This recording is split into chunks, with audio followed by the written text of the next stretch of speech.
നമസ്കാരം. മനോരമ ഓൺലൈൻ പ്രധാന വാർത്തകളിലേക്ക് സ്വാഗതം. ഇറാൻ പ്രസിഡന്റ് മസൂദ് പെസഷ്കിയാനുമായി ഫോണിൽ സംസാരിച്ച് പ്രധാനമന്ത്രി നരേന്ദ്രമോദി. പശ്ചിമേഷ്യയിലെ നിലവിലെ സാഹചര്യങ്ങളെക്കുറിച്ച് ഇരു നേതാക്കളും ചർച്ച ചെയ്തു. ആക്രമണങ്ങളിൽ ആശങ്ക രേഖപ്പെടുത്തിയ മോദി മേഖലയിലെ നിർണായക അടിസ്ഥാന സൌകര്യങ്ങൾക്ക് നേരെ നടക്കുന്ന ആക്രമണങ്ങളെ അപലപിച്ചു. CPM മുൻ നേതാവ് G. സുധാകരൻ കാണിച്ചത് വലിയ വഞ്ചനയെന്ന് മുഖ്യമന്ത്രി പിണറായി വിജയൻ.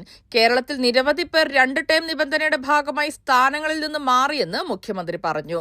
സുധാകരനെ അനുനയിപ്പിക്കാൻ താൻ വിളിച്ചിരുന്നതായും അദ്ദേഹം കൂട്ടിച്ചേർത്തു. ഡോക്ടർ വന്ദനാദാസ് കൊലക്കേസിൽ പ്രതി സന്ദീപിന് ജീവപര്യന്തം ശിക്ഷയും 1 ലക്ഷം രൂപ പിഴയും. കൊല്ലം അഡീഷണൽ സെഷൻസ് കോടതിയാണ് ശിക്ഷ വിധിച്ചത്. എറണാകുളം വടുതലയിൽ ഒരു കുടുംബത്തിലെ 5 പേരെ മരിച്ച നിലയിൽ കണ്ടെത്തി. 3 കുട്ടികൾക്ക് വിഷം നൽകി കൊലപ്പെടുത്തിയ ശേഷം അമ്മയും മുത്തശ്ശിയും തൂങ്ങി മരിക്കുകയായിരുന്നു. മൃതദേഹങ്ങൾക്ക് 2 ദിവസത്തെ പഴക്കം.